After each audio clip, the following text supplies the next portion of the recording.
Happy Christmas. Merry Christmas. క్రీస్తు నేడే పుట్టెను. Happy Christmas. Merry Christmas. క్రీస్తు నేడే పుట్టెను. హల్లెలూయా హల్లెలూయా హల్లెలూయా. మన ప్రభువును రక్షకుడును అయినట్టి యేసుక్రీస్తు నామమున మరొకసారి అందరికీ కూడా నా హృదయపూర్వకమైన వందనాలు తెలియజేస్తున్నానండి. దేవుని యొక్క మహాకృపను బట్టి ఇప్పటి వరకు కూడా ఆయనని స్తుతించాము, ఆరాధించాము, ఆయన నామమున ప్రార్థించి ఉన్నామండి.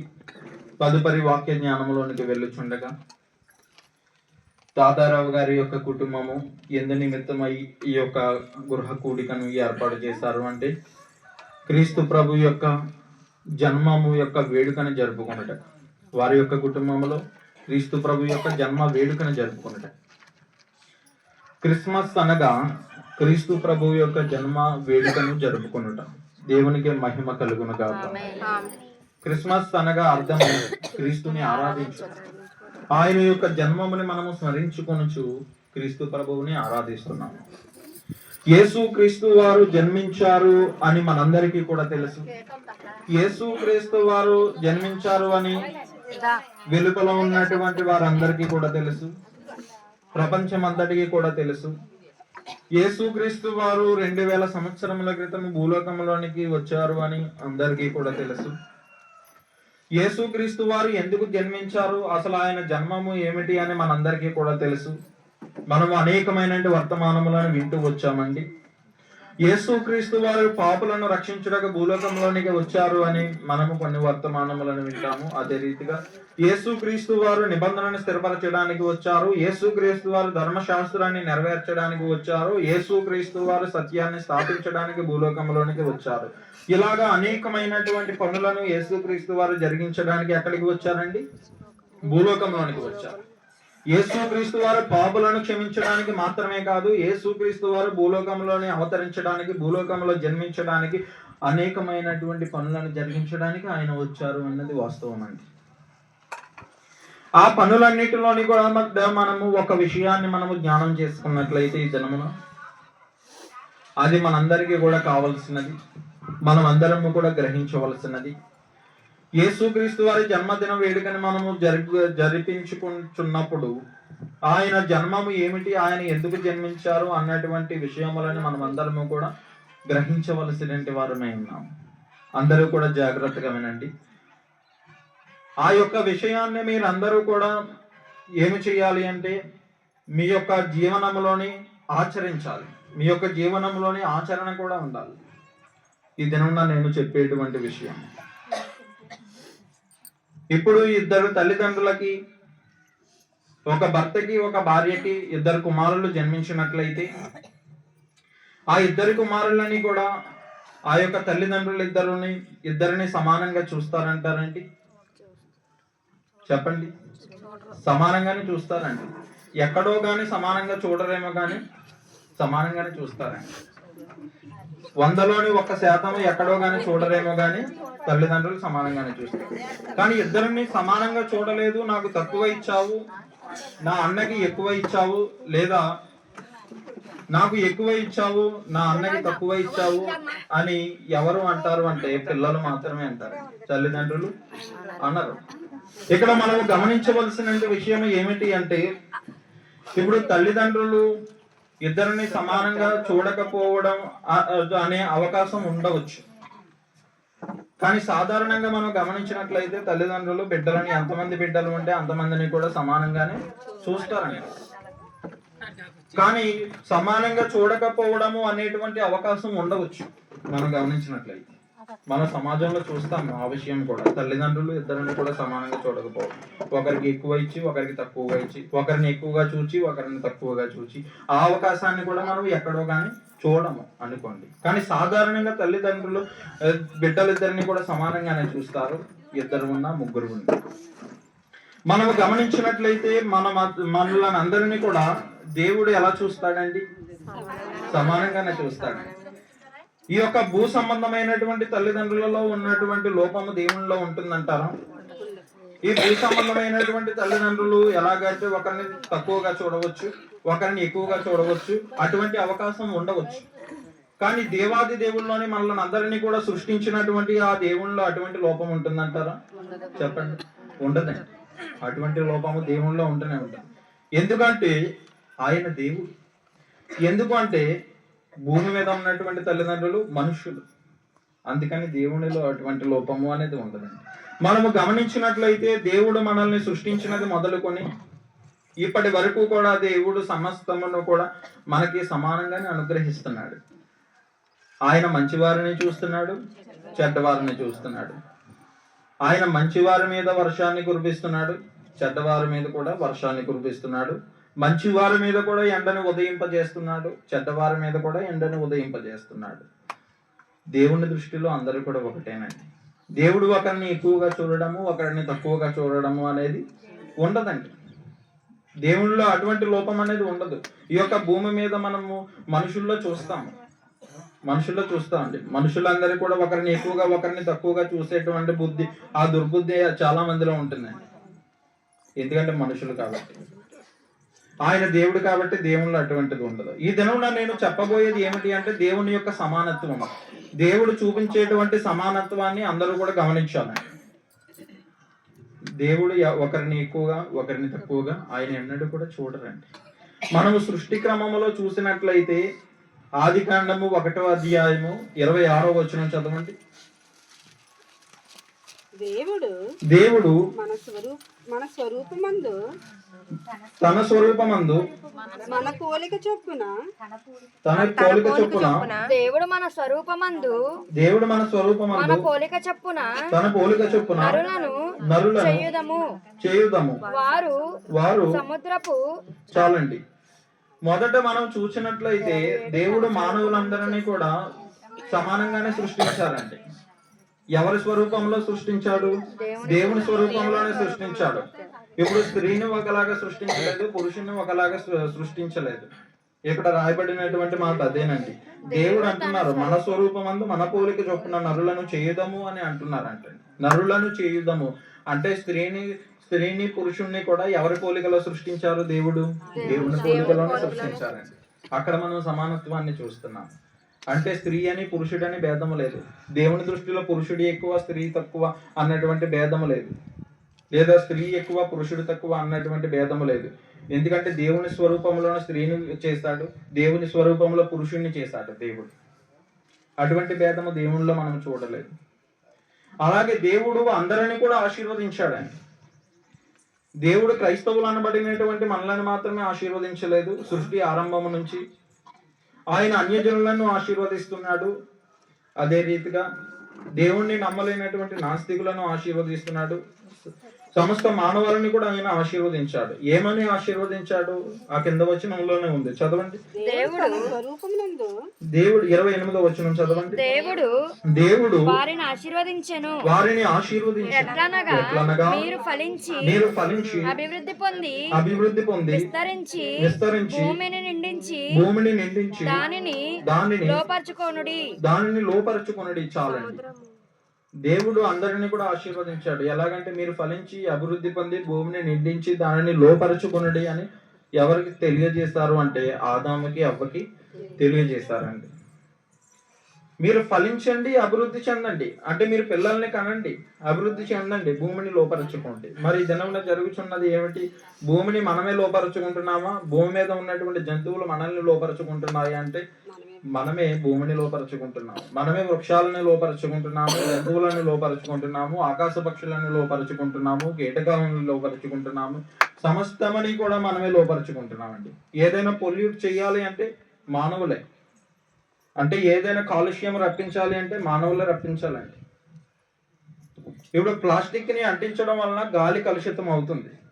ఆ ప్లాస్టిక్ లో నుంచి వచ్చినటువంటి ఆ పొగ గాలిలో కలిసి ఆ యొక్క గాలి కలుషితం అవుతుంది. ఆ గాలిని మనం పీల్చుకుంటే మనకి ఏమొస్తుంది అంటే అనేకమైన అనారోగ్యములు వస్తున్నాయి. ఇది ఎవరు చేస్తున్నారంటే మనిషే చేస్తున్నాడు. ఎందుకు చేస్తున్నాడు అంటే దేవుడు భూమి మీద ఉన్నటువంటి ప్రతి వనరుని కూడా ఎవరికి అప్పగించాడు?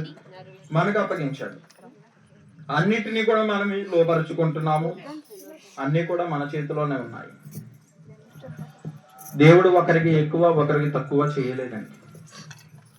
సమస్తాన్ని కూడా ఈ యొక్క ప్రపంచంలోని నివసిస్తున్నటువంటి సమస్త మానవ కోటి కూడా భూమిని లోపరుచుకుంటుంది. ఇది ఒక వాస్తవం. మొదట మనం గ్రహించాము, ఆయన యొక్క సృష్టిలోని ఆయన పోలిక చొప్పున స్త్రీని పురుషుని ఆయన సృష్టించాడు. నరులందరినీ కూడా ఆ రీతిగానే దేవుడు సృష్టించాడు. తరువాత నరులందరినీ కూడా దేవుడు ఒకే విధముగా ఆశీర్వదించాడండి. దేవునిలో సమానత్వం మనకు కనబడుతుంది. దేవుడు సమానంగా చూస్తున్నాడు మనల్ని అందరినీ కూడా. ఈ వాస్తవాన్ని అందరం కూడా గమనించవలసిన వారమై ఉన్నాము. తర్వాత దేవుడు ఎవరిని రక్షిస్తాడు అంటే, ఎవరిని రక్షిస్తాడండి? రక్షణ విషయంలో అందరినీ కూడా రక్షిస్తాడు. దేవుడు అందరినీ కూడా రక్షిస్తాడు. ప్రభు అయినంటే యేసుక్రీస్తు వారు భూలోకంలోని జన్మించారు. ఆయన ప్రజలైనటువంటి యూదులను మాత్రమే రక్షించడానికి వచ్చాడా, లేదా ఇశ్రాయేలులను అందరినీ రక్షించడానికి వచ్చాడా, లేదా ఇశ్రాయేల్ దేశంలో ఉన్నటువంటి వారిని మాత్రమే రక్షించడానికి వచ్చాడా అంటే లేదండి.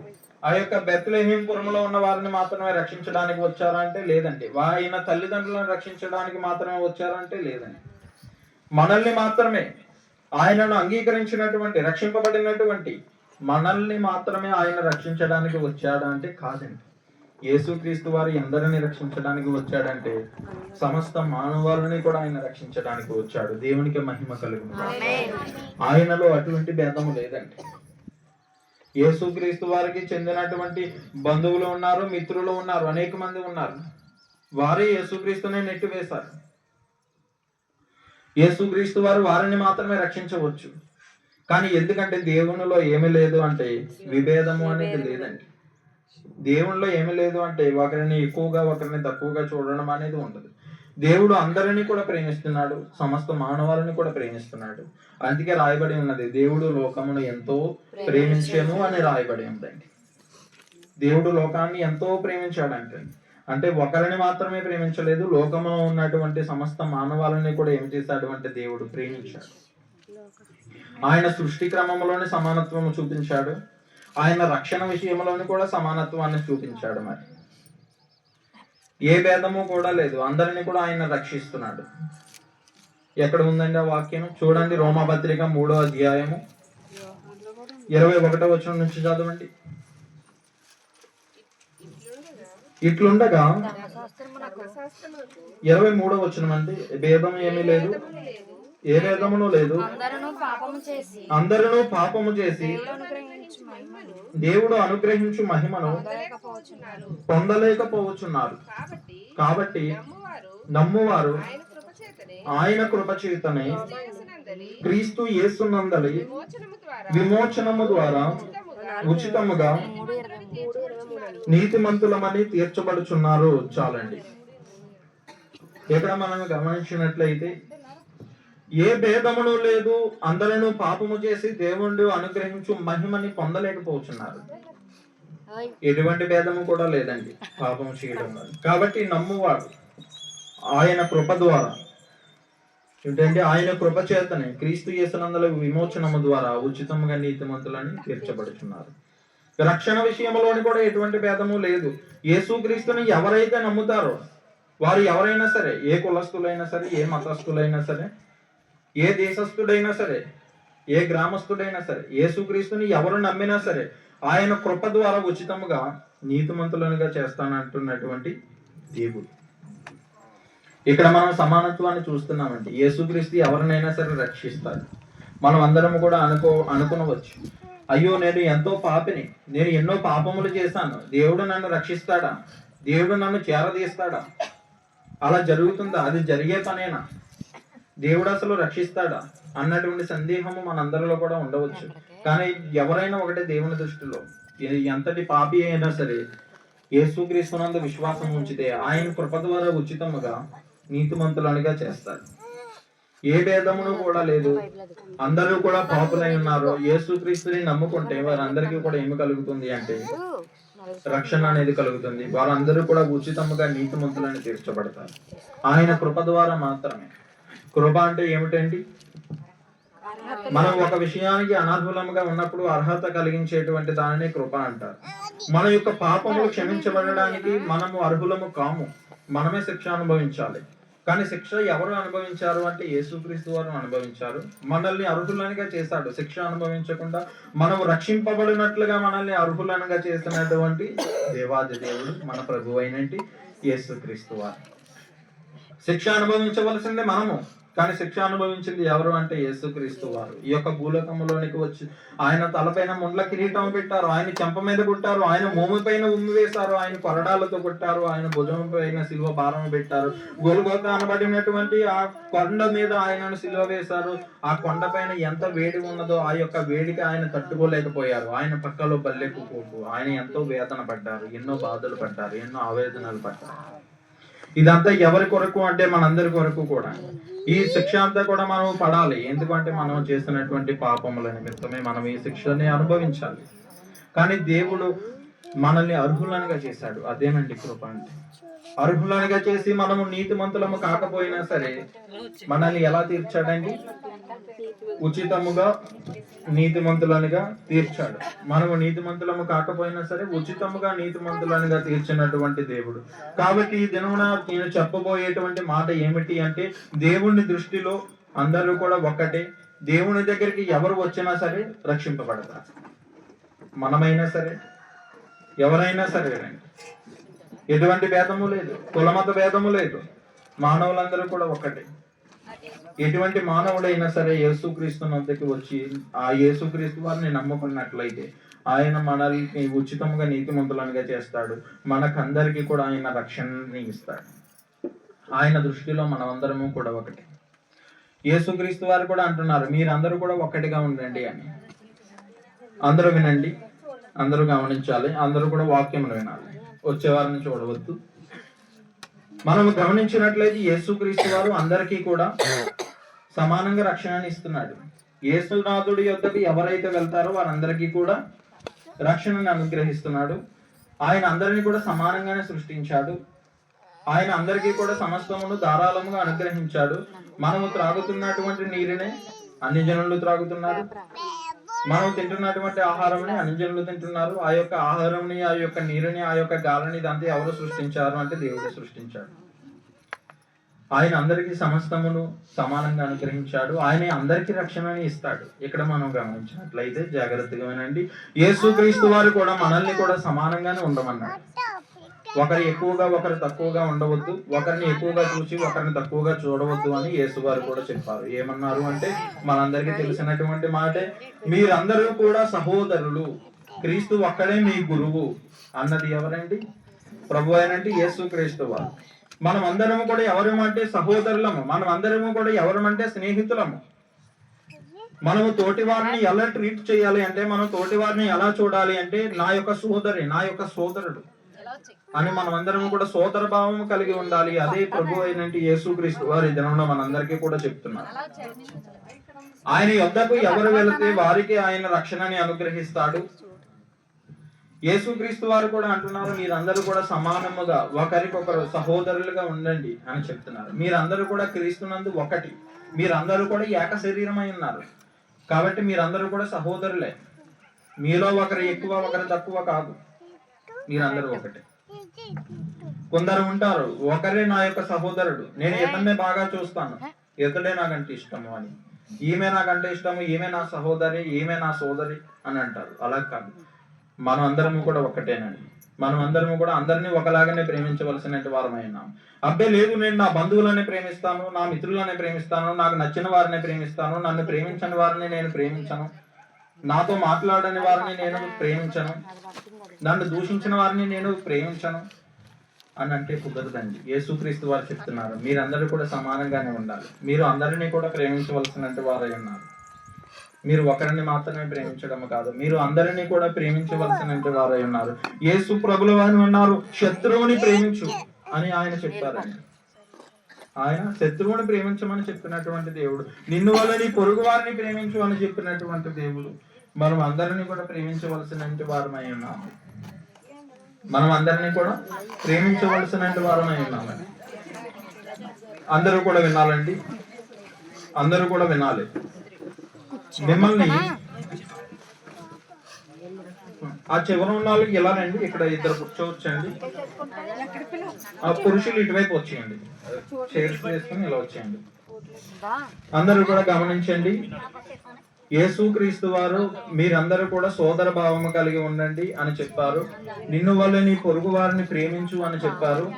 ఆయన సమానత్వము చూపించాడు మనకి రక్షణ ఇవ్వడంలోని. అదే రీతిగా మీరందరూ కూడా సమానంగా సోదర భావము కలిగి ఉండండి, మీరందరూ కూడా ఒకరినొకరు ప్రేమించండి అని యేసుక్రీస్తు వారు మనందరికీ కూడా చెప్తున్నారు.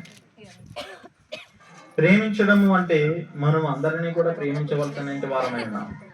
ఒకరు మిమ్మల్ని దూషించినా సరే, ఇతరులు మిమ్మల్ని దూషించినా సరే, ఇతరులు మీతో మాట్లాడకపోయినా సరే, ఇతరులు మీతో ఎలా ఉన్నా సరే, మీరందరూ కూడా మన ప్రభువుని బట్టి, మన యొక్క ప్రభువు మాటను బట్టి ఏమి చేయాలి అంటే మనం అందరము ప్రేమ కలిగి ఉండాలి. నా యొక్క సహోదరి అన్నటువంటి భావము కలిగి ఉండాలని ఇదే యేసునాథుడు చెప్పాడు అని, ఇందుకోసమే యేసునాథుడు భూలోకంలో జన్మించాడు అని మీ అందరికీ కూడా జ్ఞాపకం చేస్తున్నాను. ఆయన సమానత్వాన్ని చూపించడానికే భూలోకంలోకి ఆయన అవతరించాడని. ఏ భేదమును లేదు, ఎవరైనా సరే ఆయన దగ్గరికి వస్తే ఆయన అందరికీ రక్షణని అనుగ్రహిస్తాడు. ఏ భేదమును లేదు, మీరందరూ కూడా సహోదరులు, సోదర భావము కలిగి ఉండండి అని తెలియజేయడానికి, సమానత్వాన్ని చూపించడానికి ఎవరు వచ్చారు? యేసుక్రీస్తు వారు వచ్చారు. ఆ సమానత్వాన్ని కనుపరచడానికి, ఆ యొక్క సమానత్వాన్ని చూపించడానికి యేసుక్రీస్తు వారు జన్మించారు అని, ఆయన యొక్క జన్మించడములో ఇదొక విషయము అని మీ అందరికీ కూడా తెలియజేస్తున్నాను. కాబట్టి అందరూ కూడా అందరి ఎడల కూడా సోదర భావము కలిగి ఉండాలని హెచ్చరిస్తూ ముగిస్తున్నాను. ప్రార్థన చేసుకుందాము. పరిశుద్ధుడైన తండ్రి, ప్రేమ కలిగిన దేవుడా, వందనాలు, కృతజ్ఞతాస్తుతులు ప్రభువా. మీ యొక్క మహాకృపను బట్టి ఈ యొక్క తాతారావు గారి యొక్క గృహములోని క్రిస్మస్ ఆరాధనని జరుపుకునడానికి మీ కృపను చూపినందుకు మీకు వందనాలు, కృతజ్ఞతాస్తుతులు తండ్రి. వారి యొక్క ఉద్దేశాన్ని సఫలపరిచి మీ యొక్క బిడ్డలందరినీ నడిపించి ప్రభువా, మీ యొక్క బిడ్డలకు కావలసిన వర్తమానాన్ని నీవు బయలుపరిచి ఉన్నావు ప్రభువా. ఈ యొక్క వాక్యమును ఎందరైతే విన్నారో వారందరూ కూడా నీవు అందరి ఎడల కూడా అందరినీ కూడా నీవు సమానంగానే చూస్తున్నావు అన్నటువంటి మర్మాన్ని ప్రతి ఒక్కరు కూడా తెలుసుకునేలాగున, ఆ యొక్క మర్మాన్ని తెలుసుకుని అందరూ కూడా ఆచరించులాగున మీ కృపను చూపమని, మీ యొక్క సహాయతను మీ యొక్క బిడ్డలకి అనుగ్రహించమని, తదుపరి వర్తమానములోనికి వెళ్ళుచుండగా మీ యొక్క బిడ్డలందరికీ కూడా వినగలిగే చెవులను, గ్రహించే హృదయములను కలిగించమని, వాక్యానుసారమైన జీవితమును కలిగించమని యేసు నామమున ప్రార్థిస్తున్నాము తండ్రి. ఆమేన్.